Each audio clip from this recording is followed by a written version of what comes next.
My name's Tom Sullivan. I worked for Controlled Demolition Incorporated, CDI, the top-rated explosives demolition firm in the world, owned by the Loiseau family during the years surrounding 9/11. And I worked for them as an explosives loader for 2.5 years. As an explosives loader, my job was to place explosives in the buildings to prepare them for demolition. I was licensed while in New York by the New York Fire Department to handle explosives. And I worked on major projects such as Seattle Kingdom, the Three River Stadium, Philadelphia Naval Hospital, and Keyspan gas holders in New York, among others. I currently live on the East Coast. Isn't it true that anybody can implode a building straight down just by placing a bunch of explosives around? There are many steps that you need to take. The first off is you have to weaken the building, and that's after a lot of studies have gone into how the building is built in the first place. To weaken the building, that means the staircase, all the staircases have to be cut at intervals. The firewalls have to be removed. The elevator shafts have to be cut and the rails cut, as well as the cars themselves removed. And then you have to move to the support columns on the particular load floors. And those are cut by a torch for two reasons. First, to weaken them, and also to allow for charges to be placed onto the structure or onto the columns themselves. And that essentially reduces their strength by about 20%.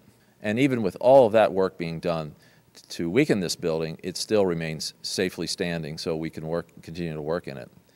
The story that just a few columns can cause a synchronized global collapse, an implosion, is, well, that's just nonsense. After the prepping work has been done, then it's time to load the building. And in the case of a steel frame building, that means we load them with RDX cutting charges, which are loaded with individual delays, sometimes as many as 2 to 3 different delays on a given floor. So you have to understand the work is complex and precise and requires years of experience. We were told by the NIST report that fire caused one column to fail, and from that point we had a global collapse of the building in a classic implosion. I don't see how this could actually happen in real life.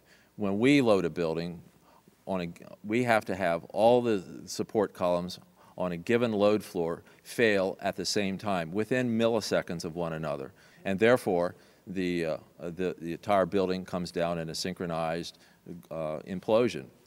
So I think this notion of a one column failure causing an entire building to implode in a synchronized fashion is just nonsense. Looking at the building, it wouldn't be a problem once you gained access to the elevator shafts. Then a team of loading experts would have access to all the core columns and beams. The rest could be accomplished at that point by just the right kind of explosives for the job at hand. The choices are many out there.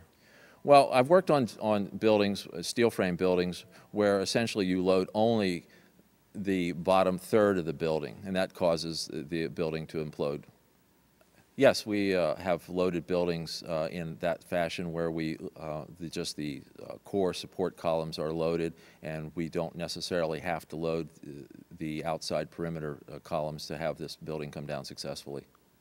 With steel frame buildings, you don't have to load all the floors to have a successful implosion. Only the bottom third of the building needs to be loaded to have a successful implosion.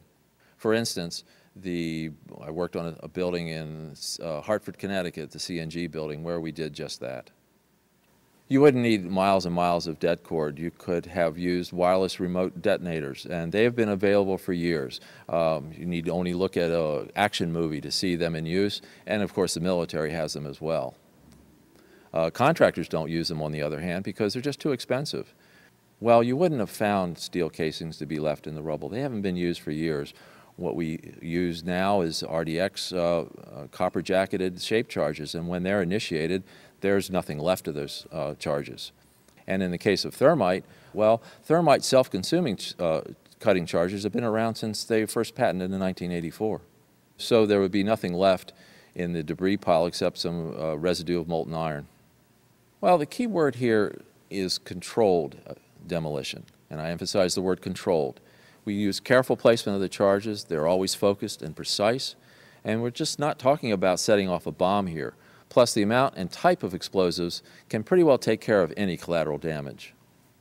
With any implosion, you don't hear one massive boom sound. What you do hear is smaller explosions going off, which leads up to the implosion of the building. Mr. Sunder of NIST has said that you would, if this had been a controlled demolition, you would have heard a large, massive bomb going off, a big boom. He says what in reality happens with a controlled demolition is you hear a successive, progressive, smaller waves of smaller explosions going off, and that leads to the successful implosion of the building. In the case of thermite cutting charges, you would have heard far less noise since they are worked by thermal heating, melting of the steel, rather than an explosive cutting as in RDX charges. Now, regarding the criticism that this couldn't have been a controlled demolition because the building apparently exhibited a bit of lean as it came down, well, in my experience, this isn't exactly precise. The buildings can lean a bit as they come down with any implosion. I knew from day one that this was a controlled event. And why I did that is because simply looking at Building 7, you have a sudden collapse of the building. It's fairly symmetrical as it comes down. There's the classic kink, which means that the center core fails first, and you can see that on the video, and the building falls near free fall. So I really honestly didn't believe this from day one, because this is the way buildings classically come down with a controlled demolition. I want to emphasize that I in no way represent CDI, and what I have to say is based solely on my own working experience and training while working for them. This NIST report is very suspect because I would have expected in a classic implosion, as I've seen numerous times, is the core to fail. Essentially, what I'm saying is the core, I would expect the center of the building to start moving first. And then as the implosion progresses, then the sides come in, then the rest of the building is involved. So this idea that it's started on one side and all of a sudden the core starts moving at this, as this thing progresses is just doesn't make sense. What I saw, it was a classic implosion. The center of the core, the penthouse area, starts to move first, and then the building follows along with it. So the idea that it started on one corner from one column off in the side, therefore the core was involved starting from that corner, just doesn't make sense. It's not how it works. Well, again, if you listen to the testimony of people on the ground, they're reporting exactly what I would have expected. I mean, I've been to all the implosions that when I was working at CDI. Again, as you point out, I photographed them.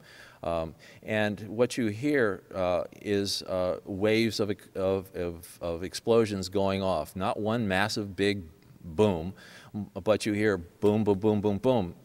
Go back and listen to the tapes of the police officers and people on the ground and the firemen as well. They're reporting exactly what I would expect. You're hearing boom, boom, boom, boom, boom as these different floors start to fail. So again, what I'm hearing from what people were there is exactly what I would have expected. You don't break glass.